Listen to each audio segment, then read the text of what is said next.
Baca kebenaran firman Tuhan. Saya akan baca kebenaran Bandwidthnya firman Tuhan.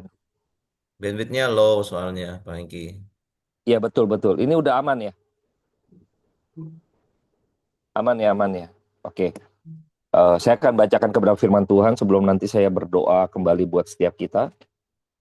Di dalam 1 Petrus 3, saya akan kutip saja 1 Petrus 3 ayat yang ke-18. Sebab juga Kristus telah menderita sekali untuk dosa-dosa kita, ia yang benar untuk orang yang tidak benar, supaya ia membawa kamu kepada Allah. Ia telah dibunuh dalam keadaannya sebagai manusia, tetapi telah dihidupkan menurut roh, dan di dalam roh itu juga ia pergi memberitakan Injil kepada roh-roh yang di dalam penjara, yaitu kepada roh-roh mereka yang dahulu pada waktu Nuh tidak taat kepada Allah, ketika Allah tetap menanti dengan sabar waktu Nuh sedang mempersiapkan baterainya, di mana hanya sedikit, yaitu 8 orang yang diselamatkan melalui air bah itu. Nah, ini ada kalimat yang seringkali dipertentangkan. Nanti kita coba akan bahas melalui tema ini. Saya akan berdoa buat setiap kita.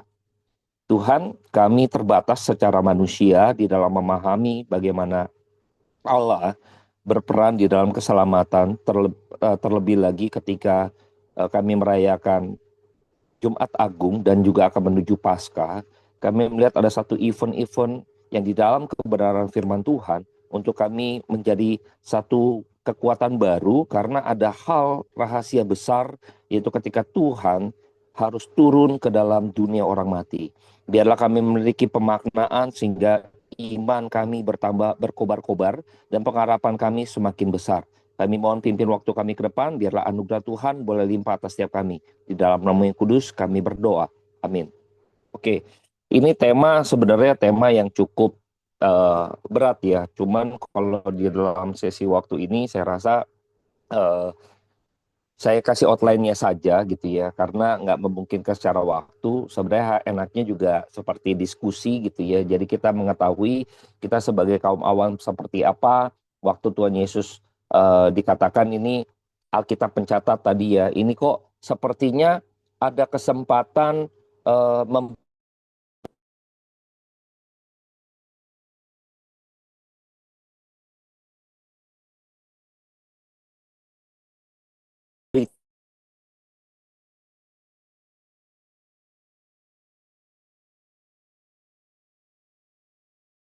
memberitakan Injil gitu ya. Ya, ya, kok sebenarnya Injil kepada roh-roh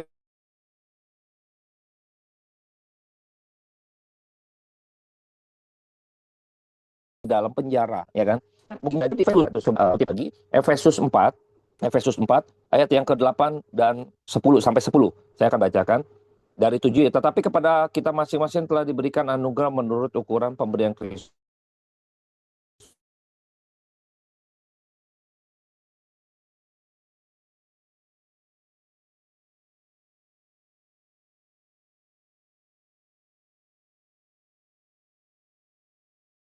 Ayat 8, itulah sebabnya dikatakan ia yang telah turun, ia juga yang telah naik jauh lebih tinggi daripada sebuah langit untuk memenuhi segala sesuatu. Nah, ini kita melihat bahwa turun gitu ya. Selalu kita melihat bahwa ini turun dalam dunia orang mati. Ini di dalam perjanjian lama sebenarnya, kalau kita ingat-ingat ya, ini saya coba mengingat-ingat, kita ini juga pernah mendengar bahwa ketika Yakub isu di mana si Yusuf meninggal, ya kan, wah Yusuf udah diterkam, dia udah nggak ada, dia udah mati gitu kan. Lalu Yakub itu begitu bersedih gitu kan, maka muncul tuh dia mau masuk ke dalam dunia orang mati ya. Kalau kita baca Alkitab kita, itu udah muncul tuh ya di dalam perjanjian lama ya. Jadi apakah di dalam misalnya dunia orang mati, maka yang tadi kebenaran firman Tuhan kita baca sepertinya ada kesempatan kembali bahwa orang roh-roh itu yang orang udah mati kan ada rohnya ya, roh kan sifatnya kekal. Nah, roh-roh orang mati ini bisa diinjilkan, bisa ada kemungkinan diinjili mendengar dari kebenaran firman Tuhan yang tadi kita baca.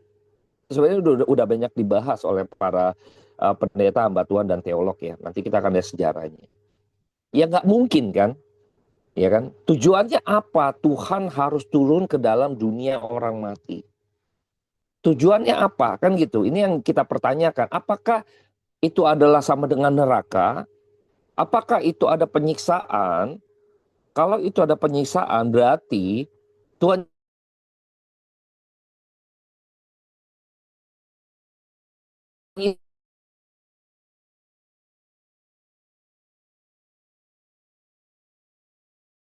Yesus ikut disiksa.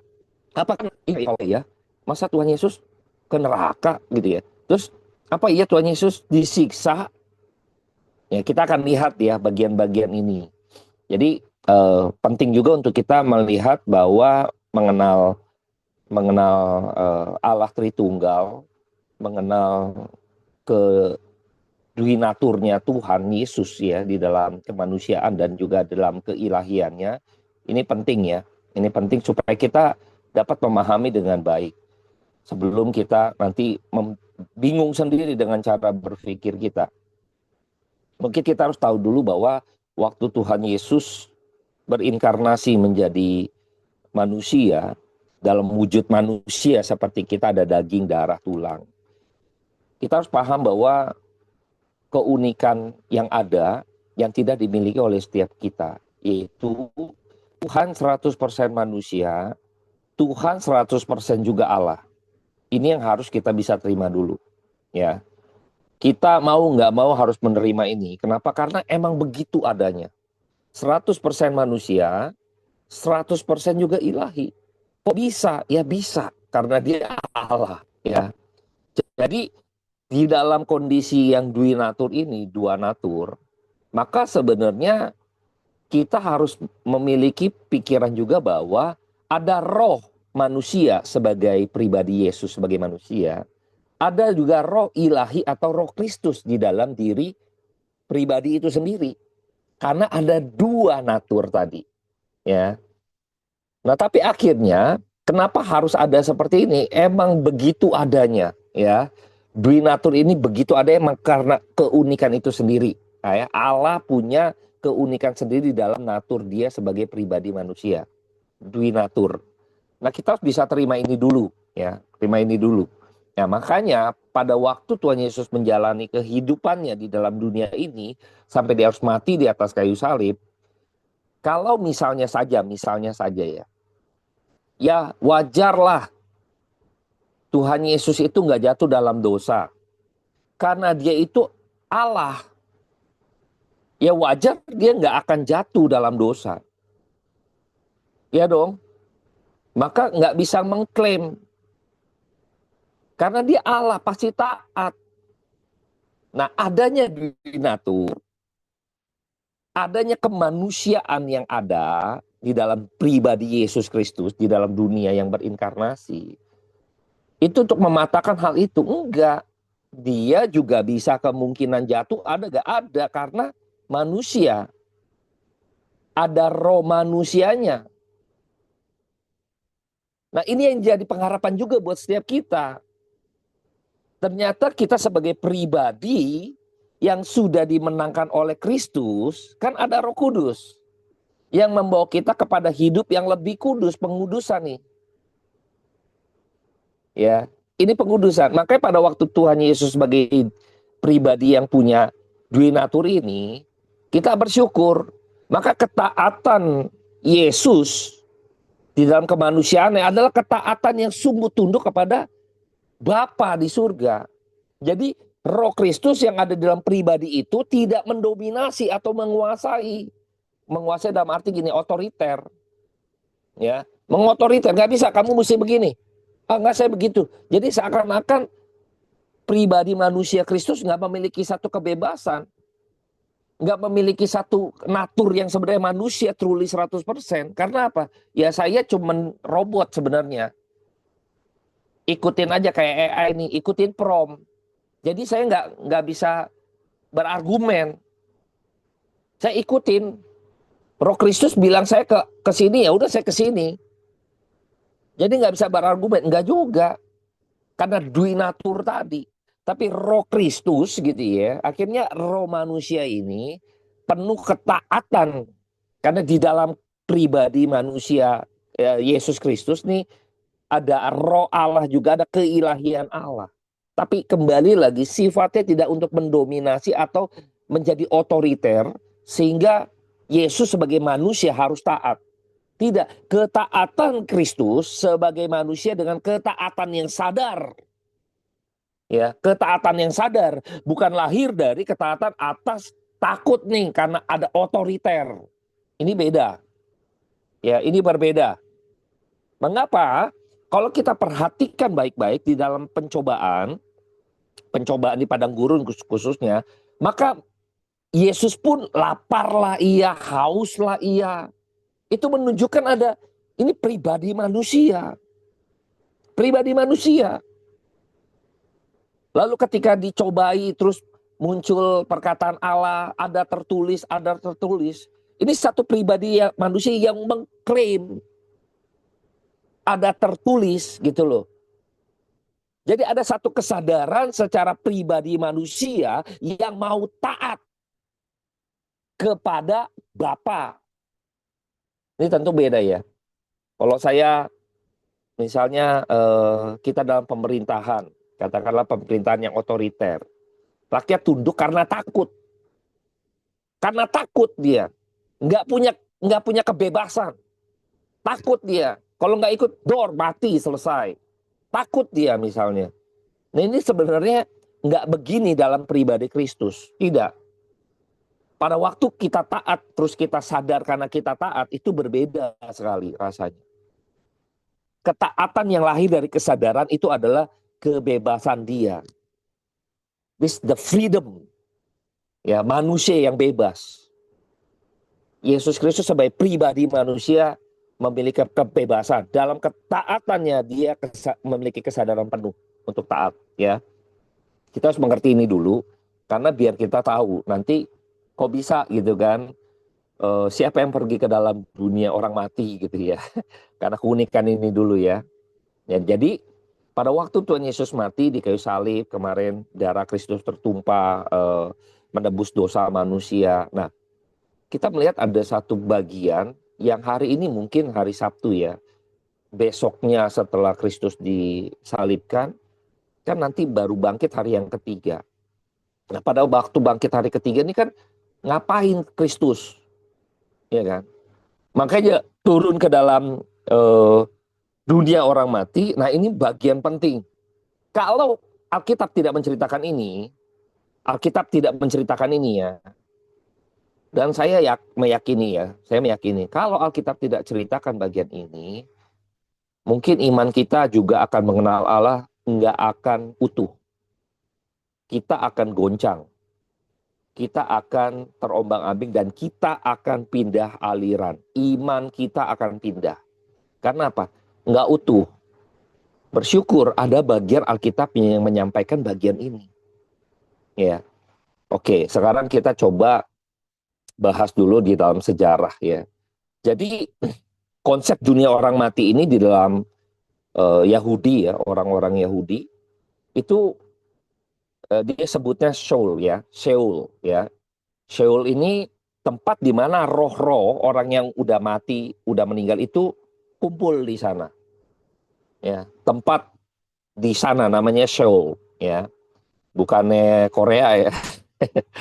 Jadi Seoul. Jadi kumpul di sana, itu tempatnya itu gelap, sunyi. Kalau dari bahasa aslinya, bahasa Ibrani, yaitu artinya ya tempat yang sunyi dan gelap lah ya. Pokoknya tempat nggak enak lah ya.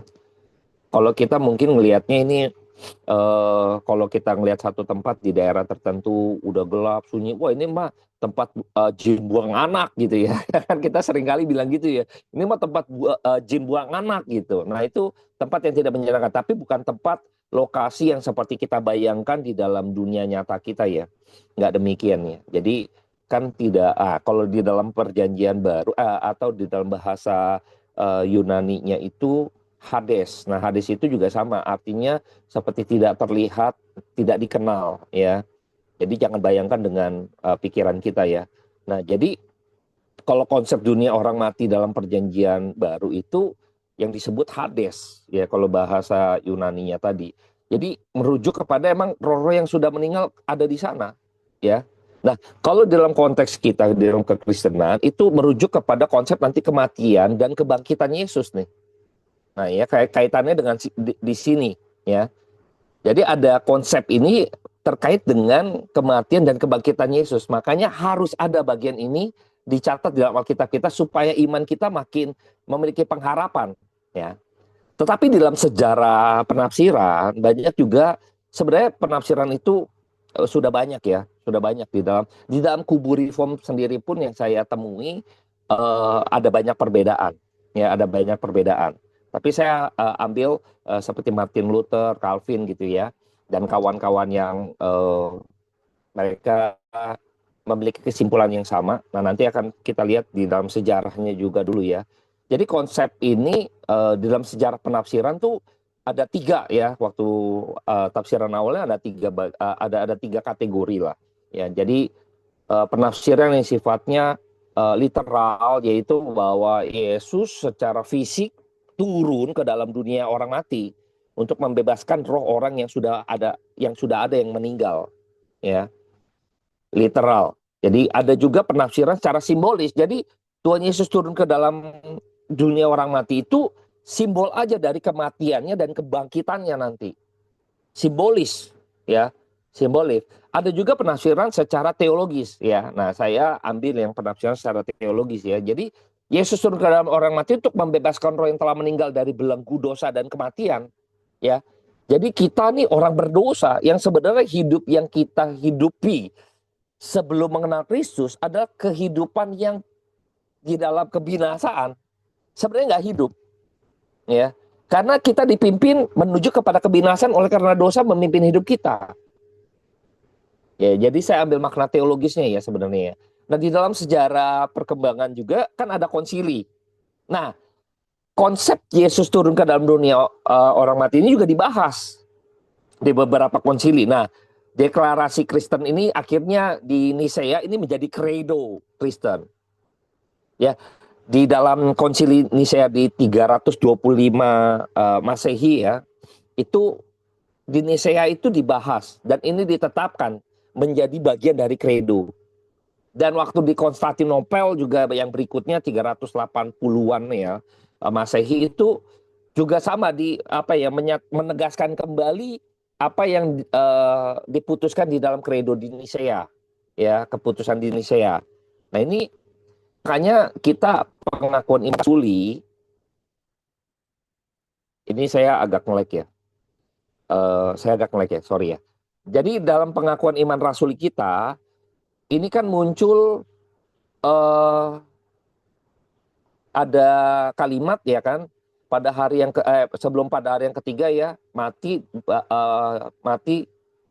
bangkit dan dikuburkan turun ke dalam kerajaan maut ya kan, bangkit pula pada hari yang ketiga ya, ada kalimat turun ke dalam kerajaan maut ya. Ini penting ya, karena kalau nggak ada bagian ini yang saya bilang tadi ya, kita akan mengalami kebingungan ya.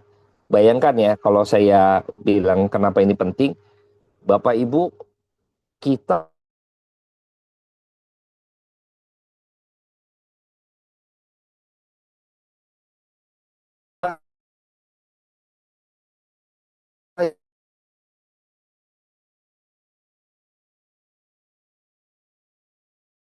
yang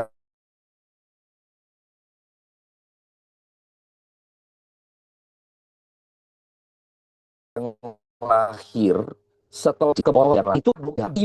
Kristus belum muncul waktu perjanjian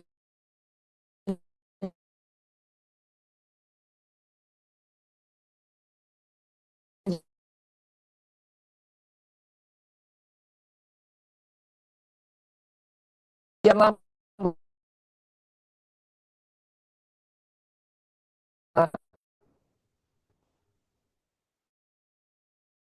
Bayangkan ya,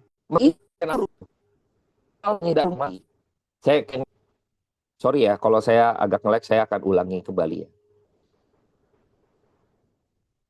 Jadi kalau Tuhan Yesus pada waktu zaman perjanjian lama, ketika Tuhan Yesus tidak dicatat ya turun ke dalam dunia orang mati, Maka orang-orang di dalam perjanjian lama yang mereka beriman kepada Kristus yang akan diselamatkan tidak akan mendapat penghiburan sebab dia menanti-nantikannya, terus tidak ada apa-apa ternyata.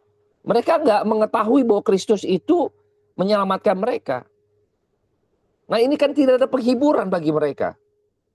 Kebayang ya, perjanjian lama menunggu-nunggu loh. Para nabi, Abraham, semua mereka menanti-nantikan. Makanya tadi yang ditawan di dalam penjara gitu ya. Ditawan di dalam Hades atau Sheol tadi. Nah ini Kristus hadir membawa mereka. Ini penghiburan. Bahwa apa yang mereka imani, ketika itu mereka di dalam dunia orang mati, akhirnya Kristus hadir menyelamatkan mereka. Ini penghiburan bagi mereka. Mungkin kalau di kita kayaknya enggak gitu kan. Tapi ini penting bagi kita juga. Bahwa Kristus sudah mengenapi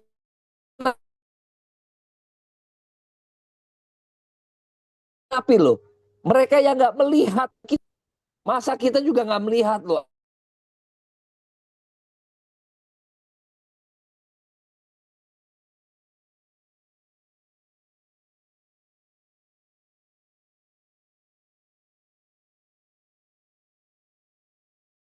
Akan kehadiran Kristus di dalam. Saya ngeliat ada satu jeda yang emang kalau misalnya Alkitab tidak mencatat hal ini, kita juga nggak mendapat penghiburan.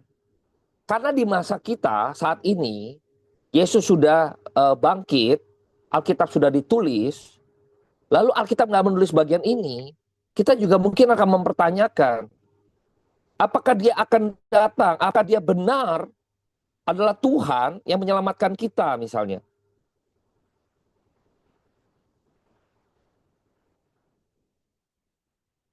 Kalau tidak dicatat dalam Alkitab, Yesus masuk ke dalam dunia orang mati, di masa kita juga akan mengalami kebingungan. Apakah benar Yesus yang kita percayai ini akan datang?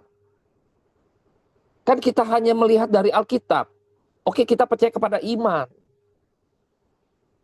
Lalu kita ngelihat, lah perjanjian lama juga nggak ada tuh mereka. Ternyata untung Alkitab mencatat. Yesus turun ke dalam dunia orang mati. Membawa tawanan-tawanan ini untuk diselamatkan. Ya, bersyukur ya, kita akhirnya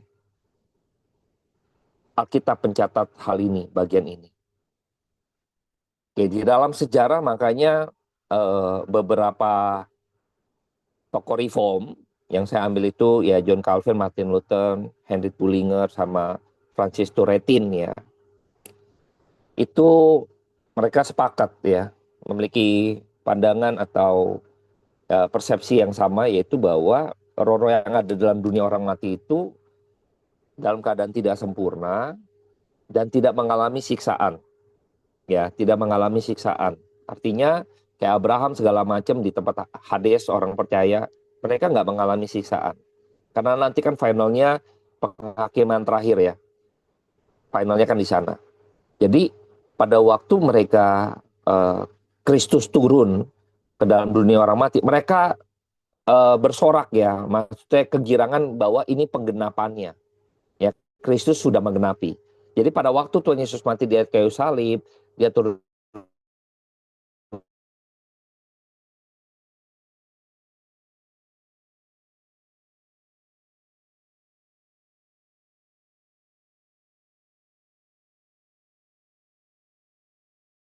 ke dalam kerajaan maut dan dia bangkit pada. Jadi di dalam kredo kita, Yesus mati di atas kayu salib, turun ke dalam kerajaan maut, bangkit pada hari yang ketiga. Inilah yang memberikan pengharapan bagi kita. Orang-orang di masa perjanjian lama, mereka mengalami satu pengharapan besar. Ketika ada bagian ayat kebenaran firman Tuhan yang kita baca, yaitu ketika Tuhan Yesus turun ke dalam kerajaan, ke dalam dunia orang-orang mati, atau di dalam iman rasuli kita, turun ke dalam kerajaan maut. Ini menjadi kesukaan yang kita bisa rasakan juga. yang ketika itu mereka menanti-nantikan Kristus hadir. Kita bisa merasakan juga ya. Kita bisa ikut merasakan sukacita itu Bapak Ibu. Kalau bagian ini nggak dicatat, sulit rasanya bagi kita untuk merasakan sukacita seperti apa yang akan kita dapatkan. Apakah ada ketahanan dalam iman kita kalau bagian ini tidak dicatat dalam kebenaran firman Tuhan? Kita nggak bisa memiliki satu pengharapan yang utuh, hanya nanti tunggu aja, tapi tidak ada penggenapan. Ini penggenapan. Yang kita juga saat ini kan menanti-nantikan. Sama seperti orang-orang di dalam perjanjian lama. Yang menanti-nantikan Kristus itu. Keturunan Daud. Mereka menanti-nantikan. Dan telah digenapi. Nah sekarang kita menanti-nantikan. Yaitu apa? Kedatangan Kristus kedua kali. Misalnya saja Alkitab tidak mencatat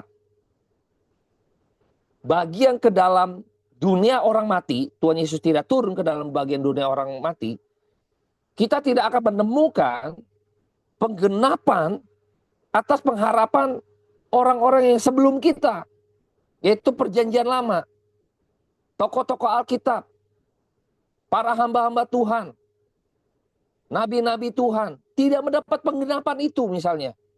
Apalagi kita. Wah, iman kita bisa goncang dan kita bisa berargumen. Dan kita bisa untuk mempertanyakan kembali iman kita. Loh, mereka aja nggak mendapat penggenapannya kok. Terus kita bilang kita menantikan Tuhan untuk datang kedua kali.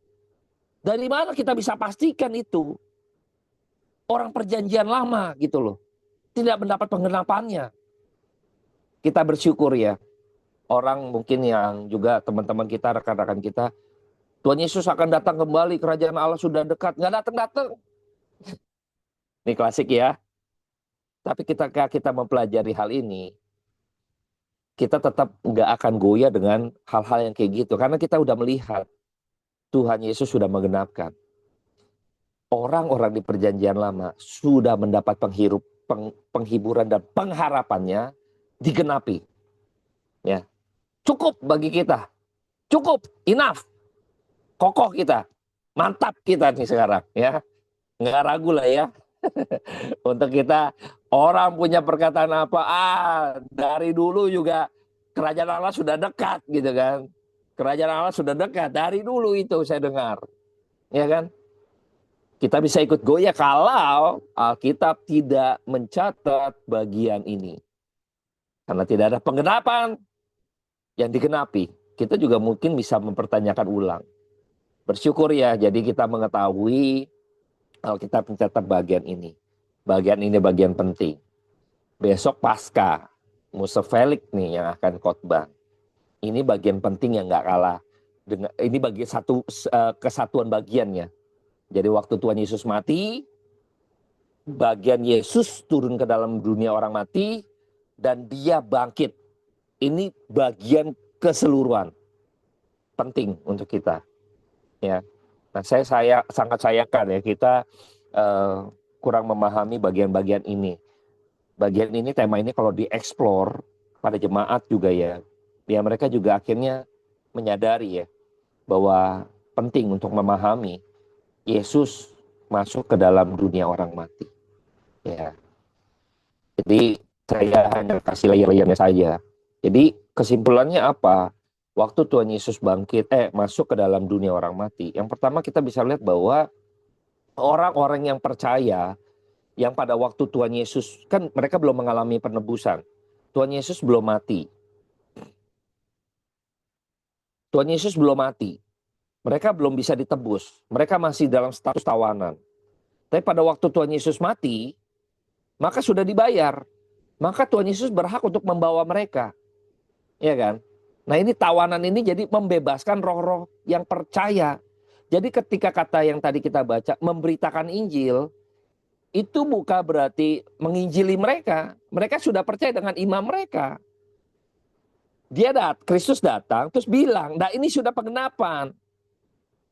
Yuk mari, dibawalah mereka ke dalam, nah ini kalau dalam perjanjian baru ya, ada kita kenal limbus Abraham atau pangkuan Abraham. Kita tahu bahwa dalam perjanjian baru Tuhan Yesus pernah singgung orang mati yang keduanya mati, orang kaya mati, dan juga Lazarus yang miskin. Ya, itu berada di pangkuan Abraham. Nah, kumpul kita nanti di sana. Nah, ini pemberitaan kabar baik, maksudnya, ini aku udah menggenapi. Aku datang untuk membawa kamu. Kamu beriman, akan ada Kristus, kamu beriman, diselamatkan, percaya, dan sekaranglah sudah digenapi. Saya sudah membayarnya. Saya sudah mati di atas kayu salib. Makanya mereka dibawa oleh Kristus. Nah, tawanan-tawanan ini. Jadi berita Injil atau kabar baik ini bukan diinjili gitu ya. Kristus kan berita Injil itu sendiri, ya. Korban itu sendiri, berita keselamatan itu sendiri. Ya, jadi mengumumkan kemenangan Kristus dan menggenapi rencana Allah. Ini loh beritanya.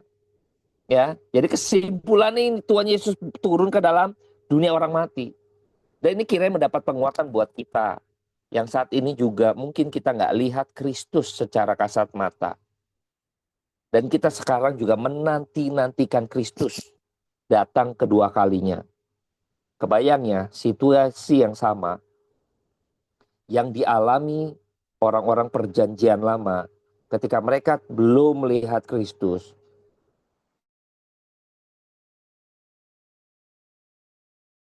Mereka percaya akan ada, mereka hidup dari iman percaya, enggak melihat.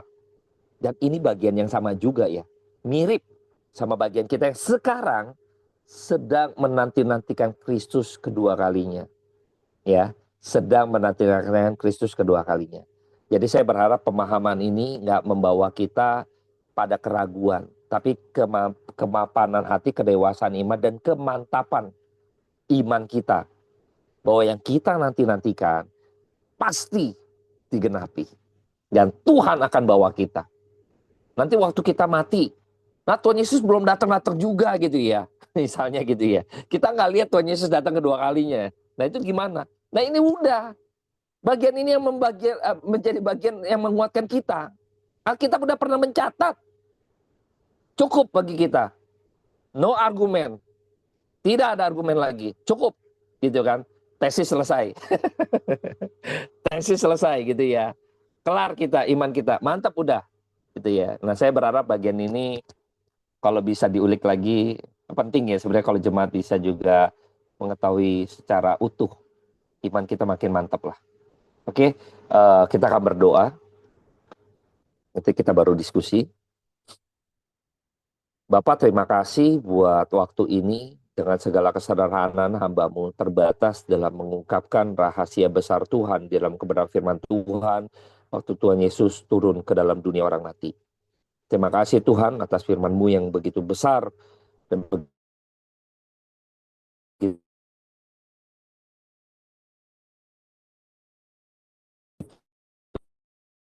dahsyat, rahasia begitu indah kami sehingga nggak goyah Tuhan di kekang zaman. Terima kasih Tuhan atas Roh Kudus yang memberikan kami pencerahan. Di dalam Roh Kudus kami berdoa. Amin. Nah, mungkin kalau ada pertanyaan,